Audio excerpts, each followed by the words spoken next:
A guerra entre a Rússia e a Ucrânia completa 1000 dias no próximo domingo. E a eleição de Donald Trump pode mexer com os rumos do conflito. Mas o que pode acontecer de fato a partir do ano que vem?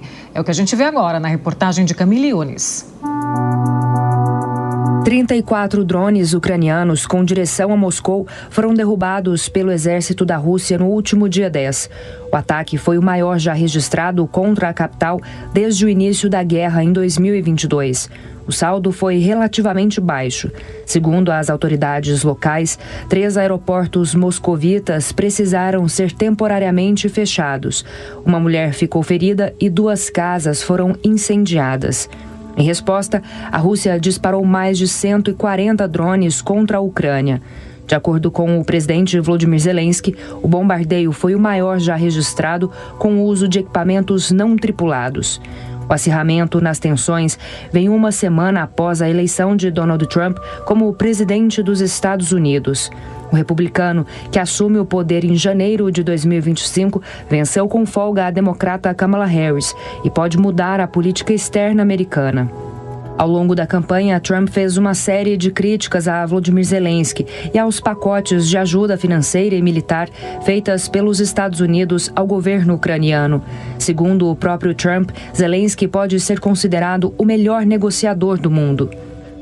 Entre março de 2022 e outubro de 2024, mais de 66 bilhões de dólares foram enviados pela Casa Branca a Kiev, com pelo menos mais de 100 bilhões em ajuda indireta ao país.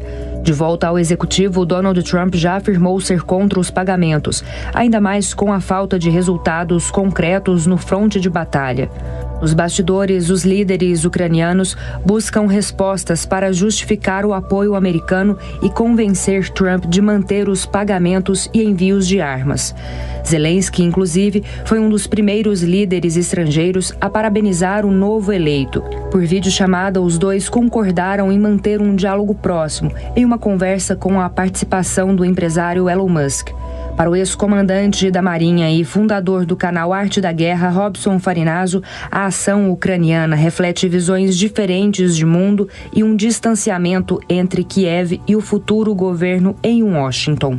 Mais importante do que o relacionamento que o Trump tem com o Vladimir Putin é a visão geopolítica do Trump. Qual é a visão que ele tem? Ele acha que os países da OTAN não contribuem tanto, os Estados Unidos está carregando a Europa nas costas, que é um gasto inútil, né? E ele é meio avesso a esses gastos militares. O foco do Trump é a economia e principalmente a competição com a China. Eu penso que nada que a Ucrânia faça em termos militares, e há pouco que ela pode fazer, vai convencer o Donald Trump. Eu acho que o Trump ele já tem uma questão mais ou menos fechada disso.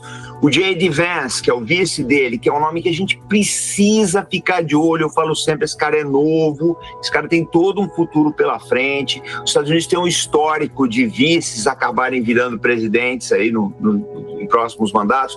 Vamos ficar de olho no J.D. Vance.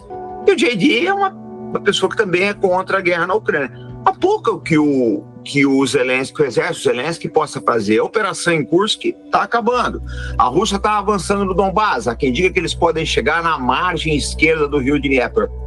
Então, eles não vão ter como impressionar o Trump. Teria que ser uma coisa, assim, se em quase 3 anos de guerra, nós vamos completar 3 anos em fevereiro, a Ucrânia não conseguiu dar um golpe decisivo na Rússia, não é agora, faltando praticamente 50 dias, 45 dias, não sei, para a posse do Trump, eles vão conseguir. Os analistas estão bastante pessimistas com relação a isso.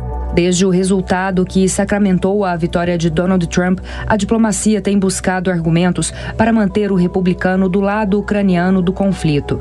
A OTAN, a Aliança do Tratado do Atlântico Norte, divulgou um comunicado alertando sobre a presença de tropas da Coreia do Norte em território russo, que já passariam dos 10 mil soldados. Com boas relações com Vladimir Putin, Trump telefonou para o líder russo dias após ser consagrado o novo presidente americano. Segundo fontes, o republicano teria alertado contra uma escalada na guerra. O Kremlin negou a conversa e a campanha de Trump também não se manifestou. Durante o período eleitoral, em julho, Donald Trump chegou a dizer que acabaria com a guerra entre os dois países em 24 horas. Na ocasião, o empresário citou um possível acordo, mas sem dar detalhes do que estaria em jogo. O temor entre as autoridades ucranianas é de que o novo chefe da Casa Branca possa apoiar uma proposta de cessar-fogo considerada favorável à Rússia, que incluiria a cessão de territórios ocupados, como as províncias de Lugansk e Donetsk. Os termos são considerados inaceitáveis por Kiev, mas se o apoio americano diminuir, o país pode ser forçado a abrir mão do conflito. Tem uma coisa que nós sabemos. A Ucrânia não sobrevive sem o dinheiro dos Estados Unidos e da Europa. Precisa de dinheiro até para pagar o funcionalismo público. O Trump não precisa acabar com a guerra, mas se ele tirar os pagamentos, se ele fechar a torneira, a Ucrânia acaba caindo por tabela. São várias as exigências que a Rússia pode fazer. Primeiro, não entrada, além da cessão de parte desses territórios, a não entrada da Ucrânia na OTAN. Segundo, também tem a questão dos ativos russos que estão congelados, estão presos. É muito dinheiro que a Rússia tem em mãos do Ocidente. Terceiro, tem a questão do Tribunal Penal Internacional, que não afeta só o Putin. Tem outras autoridades russas aí que estão nessa mira aí. Você tem a questão de refugiados também, são milhões de refugiados. Como é que vai ser o retorno desses refugiados, o repatriamento dessas pessoas? Há muitas questões aí que não foram levantadas ainda. Eu não sou otimista com relação a isso. Eu acho que acabar com uma guerra é mais difícil que iniciar uma, porque você tem que olhar uma coisa.